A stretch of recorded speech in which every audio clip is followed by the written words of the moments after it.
So, Tamara, our Road and Bridge Department came to work session today and they presented their 2024 asphalt plan, which is a little bit different than what we had discussed back in November. Can you share what's on schedule for this summer? Yeah, well, the one thing I consistently hear from all Summit County residents is there is lots of road work to be done.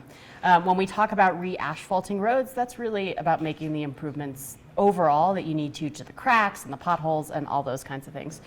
So we were talking about what projects we're going to prioritize for next summer. The number one priority is actually Straight Creek Road in Dillon Valley. That is unfortunately not in great shape, and so we'll be repaving that.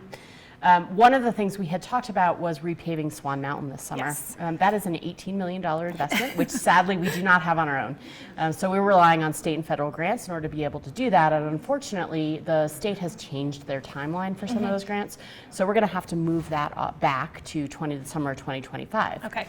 In the meantime, though, that means we will be able to re-asphalt 5 other roads, which is great news. It'll be North Fuller Placer, South Fuller Placer, the Uncle Sam Lode, Golden View Drive, and Tiger Road. So those will all be slated to be re-asphalted this summer. That's great news that we have 5 additional roads that are going to have work this summer. And why were those 5 roads moved? They were on the schedule for 2025. They got bumped up to 2024.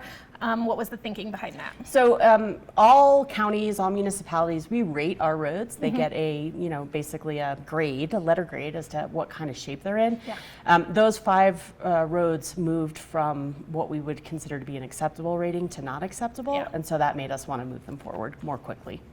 And what about Swan? So we're not repaving it this summer. Are there any plans to do any maintenance work? Yeah, so we did patching last summer, folks will remember. Similarly, if we see need for repatching with potholes and such this summer, we'll do that same thing again. Okay, great. We have a great road and bridge team that keeps an eye out for those types of things. Basically, we're just trying to maintain the safety of it until next summer now, 2025. Well, very exciting. We'll hope to hear more about Swan grants this summer. And in the meantime, have some better roads in Dillon Valley and those additional 5 roads. Definitely. Thanks. It's not everything, but it is something. Yep.